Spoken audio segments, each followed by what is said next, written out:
Isildur has a sister now. Because of course he does. Obviously, did you not know this? The character never mentioned or written about in any of the books ever? Well, how can you call yourself a Lord of the Rings fan if you're not able to discern the lore that is so deep it's not even actually recorded? That is some goddamn pressure cooker level of lore right there. Some deep Silmur Amazonian lore, in fact. Alternatively, it is simply an anti-fan self-insert fabricated from whole cloth. I let you imagine which one I think is more likely. But bear in mind too, this is a rumor, but it is exactly what I would expect for Amazon to do. Introducing a character whose entire job is to point out the plot points to Isildur and goes, "Psst, hey Isildur, you know that Sauron character where we captured? Maybe we should just execute him, or at the very least, not keep him around." And Isildur will turn to her and go, "Woman!" That'll be the end of that conversation. A couple episodes later, Isildur will be on the boat heading towards Middle-earth as Numenor is corrupted and burning in the background going, "Damnation, if only someone had seen this one coming." As she stands on the bow of the boat, the silver spray of the ocean cinematically showering her with a "I told you so" look on her face. I damn near guarantee it, because the anti-fan self-insert is it's a relatively modern phenomenon. Back in the day, you had fan insert be a staple of the more cringe-worthy fan comics. You know, the OG character that seduces Wonder Woman, beats Batman at chess, and then casually fights Superman to a standstill in a game of arm wrestling. 'Cause, you know, hard cringe. Except in the case of the anti-fan self-insert, like for example, the cardboard box that blinks, or occasionally referred to by the mentally deranged as Rey from the recent Star Wars trilogy, she is a character that is... well, she doesn't like the series, she doesn't like the setting, and her only job is to undermine, denigrate, and mock it by constantly upstaging every single solitary achievement made previously, whilst pointing out all of the flaws. She is the character that, on the one hand, can fly the Millennium Falcon better than Han Solo ever did, whilst mocking Han Solo to his face later on. The character that can go up to Luke Skywalker and watch him toss the lightsaber off the cliff, and yet still have Yoda side with her and go, "Page turns they were not, zap zap zap," burning all of the Jedi text, making a complete mockery of the entire goddamn setting. She can do anything, she is instantly liked and trusted by everyone, and her only role is to deconstruct everything. This will probably be the role of Isildur's sister, alongside a whole host of other brand new and diverse characters. I guess we can still hope that they won't go, full Anne Boleyn. How do you do, fellow English noblemen? I cannot get over this. Anne Boleyn. Oh well. Though to be fair, at the very least, according to some of the rumours as well, again, I remind you, these are rumours, they did cast Isildur as a Caucasian. I'm mildly surprised, and his sister is supposedly going to be played by Emma Horvath here, who's going to be playing Karina, Isildur's sister, the Amazon original character.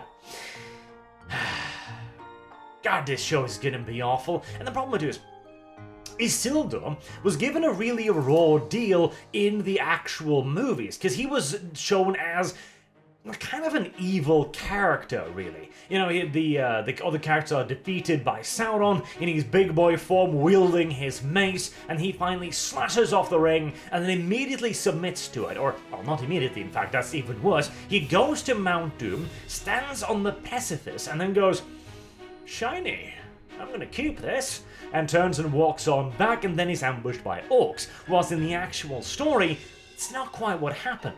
He was never taken to Mount Doom, for example, and the ring had a near instantaneous hold over him. It wasn't the kind of slow corruption that we saw with the hobbits, because the hobbits have a resistance to it. Instead, it was like that, pretty much. He was spellbound, and even when writing about the ring later on, he could not even consider the idea of hurting it, because it was that quick. It had that much of a hold over him. And even then, he made it back to the capital city. He left that at head of the Company of Knights to deliver the ring to Elrond later on, because he was reevaluating what he was doing by keeping it. It was then that he was ambushed. Isildur was not a bad guy. He was simply corrupted by the ring. I believe there was even a mention of when he lost it that he felt a great weight be lifted from his shoulders and so on, you know?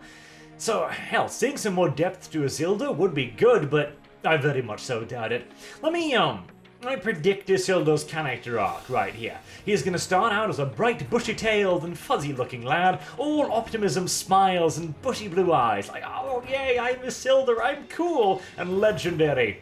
And then he's gonna go up, and then down, down, down, down, down, until by the time he meets the ring, he's pretty much already lost, and he'll just turn towards the camera with an evil smile on his face, holding it up like, you always knew I'd be the bad guy.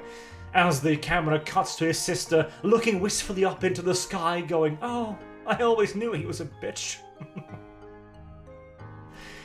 That's what I view this to be most likely as. God, I hope I'm wrong, but it's Amazon. Like, Amazon is the kind of company that sucks the soul out of everything. I remember originally the New World MMO was supposed to be about this really creepy, supernatural, kind of Native American-inspired myth continent. I remember playing one of the super early alphas, and once you got a little bit deeper inland, everything was covered in mist, and it was creepy, and there were like zombie bears off in the middle distance, and it was like, Jesus, this is a very new world. And yet when they actually released the game, it is the oldest new world imaginable, with a dozen massive built-up settlements, with goddamn roads connecting them.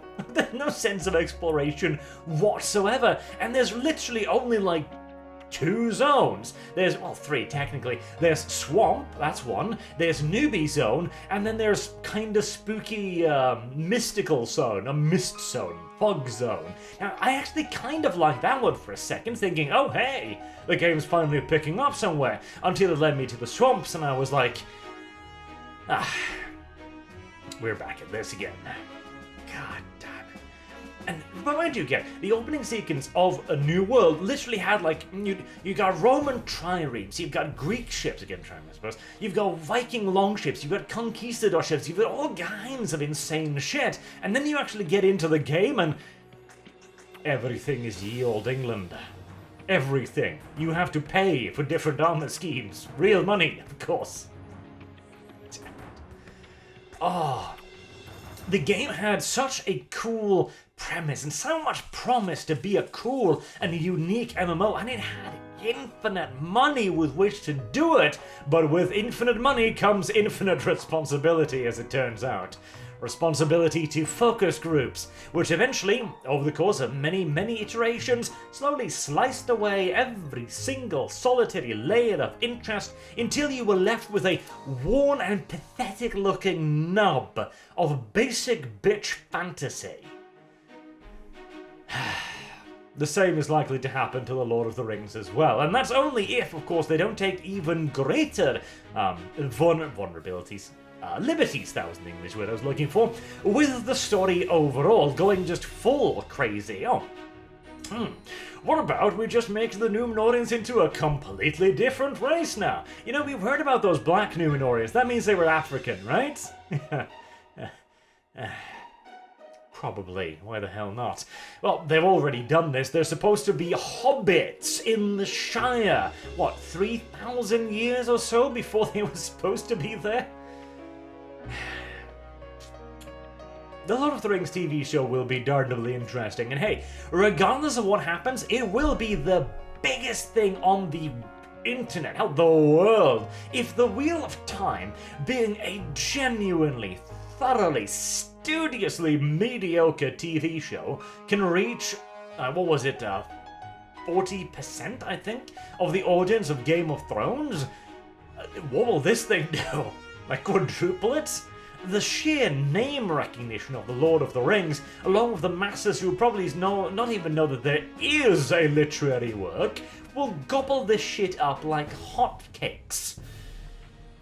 Hell, I'll do it too, because let's be fair here, this is going to be one of those things that literally everyone is going to cover. There will be cooking channel shows about this. Oh my. The end times will be an amusing period, if nothing else. Until next time, I have been Arch. Thank you all very much for watching, and as always, if you enjoyed the video, please do consider leaving a comment and a like. The comment doesn't have to be anything particularly cerebral, just a comment will do. Perhaps, I am Isildur's sister. Yes, that'd be lovely. Anywho, have a good day.